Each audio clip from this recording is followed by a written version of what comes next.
Hey, Red here. I'm a huge fan of ass kicking.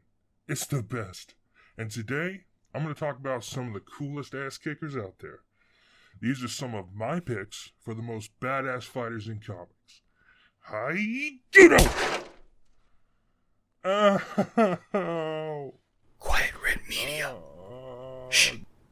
Now, when it comes to ass kickers in comics, there's plenty to choose from. It wasn't easy narrowing it down, but I'm going to go over a handful of my favorites. I'm not going to break down their whole history or anything. I'm just going to give you sort of a rundown of why I think they're cool. And if I didn't include your favorite, it's just because I hate you. Let's get started. Alright, so first up is Richard Dragon. Yeah, Richard, come on, you know who Richard Dragon is. This dude is a straight up master in the art of kicking ass. Richard Dragon debuted in the 70s, because of course it was the 70s, the Kung Fu boom. And he's been starching fools left and right ever since. Actually, he's really not that highly used as a character, which is unfortunate because I think he's cool as shit. Even still, he's widely regarded as one of the most, if not the most, skilled martial artists in the DC universe. And especially if you take people like, Karate Kid out of the equation, because he wasn't born until the 30th century, I think that's a pretty safe bet. Dragon is a bad dude. He's taken on plenty of other straight killers like Lady Shiva, Bronze Tiger, Batman, and Connor Hawk, and lived to tell the tale. Anyway, regardless, Richard is a master of the kicking of the ass. This guy started as a simple street punk and eventually became one of the top dogs. He's even had a hand in training some of the greatest fighters in the DC universe. Let me just rattle off some of these names. Okay. The Question, Huntress, Barbara Gordon, Black Canary, Nightwing, Connor Hawk, Catwoman, and Batman. All severely talented ass kickers in their own right. I think he's a total badass. Richard Dragon is a beast. Alright, next up is Luther Strode. This guy may not be what you think of when I say martial artist, sure, but he's definitely a fighter. A brutal one at that. Luther is another one that went from being a weakling that just gets picked on to being a total monster. Though in his case, monster is probably more literal. To be blunt, he's a violent murder machine. Dude is a straight killer, and it's glorious to see. Luther obtained his respectable level of badassery by just reading a book. What a nerdy ass way to become a badass, right? There's a bit more to it than that, but all in all, Luther is quite an impressive character with some feats that would make even the coldest killers have a second thought. He can take some serious damage, predict an opponent's moves, heal from catastrophic wounds, throw car doors like a playing card, and a lot more. Dude can literally strangle you with his own guts and just shove them back in. It's wild. The Luther Strode books are ultra violent, and I love it.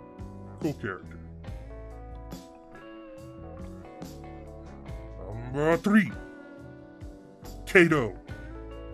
Yo, Kato's the shit. Full stop. Bruce Lee made the character famous, I'd say, but Kato has been around since the days of radio serials, and he's been given many stories in the comics since. I personally always kind of thought his pulp aesthetic was pretty cool, just in itself. The black getup and mask and cool little hat are all pretty dope looking to me. That, along with his undeniable skill as a combatant, makes him an easy favorite for me. Speaking of which, his skill can't be understated here. This is a guy who has no powers or special abilities, aside from being a pretty sweet mechanic and engineer, I guess, but gets by mostly on just being an absolute master of kick-assery. He's got some pretty impressive feats for a street-level character. He's one of those types that can pick up whatever's around him and use it against you. He's a ghetto smack champion, throwing things like he's bullseye. He likes darts. He's been shown to kick through a prison door and easily rattle a brain cage and knock fools out. Of course, being portrayed by Bruce Lee and that having an effect on his legend, He's got some pretty great speed too. Also, he's all about equality. Old Kato's no joke. Just imagine some asshole coming down the street with a case of road rage when Kato steps out. I'd watch it. Next up, Oladaya Archer. Obadiah.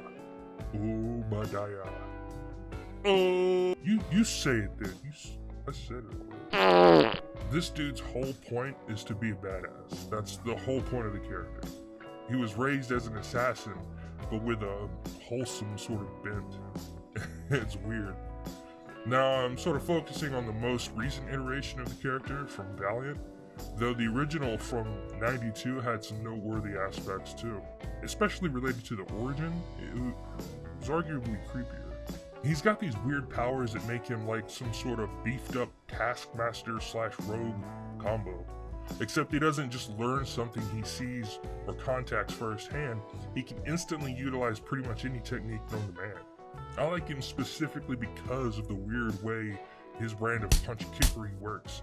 It's like he's got a repository of anything and everything the human race knows.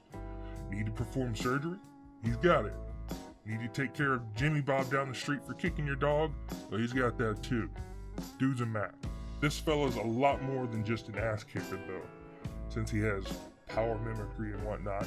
So his place on this list is a bit special, but he's too gnarly not to mention.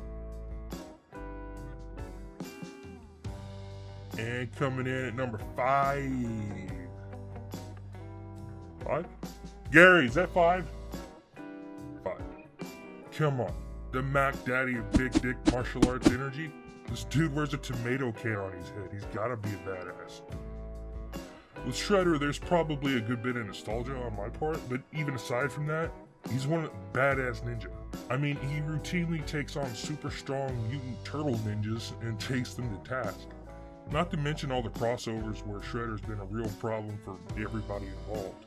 Throughout his existence and publication, Shredder has repeatedly put other bad mofos in their place with his Chad energy alone. But when he needs to show somebody why he's in charge, Shredder's got no lack of mastery of the art of cracking skulls. He's a no-nonsense, stoic sort of badass, and I really like characters like that. The cool calm before the storm kind of thing is just fun to me. Plus he looks cool. And I'll give one honorable mention to Midnighter. Midnighter, yeah, I mean, of course. I wanted to put him on the list, but I wanted to keep it to 5. Maybe I'll do something with him in the future, but, well, there's the mention. Anyway, that's my wrap up. Hope you liked it.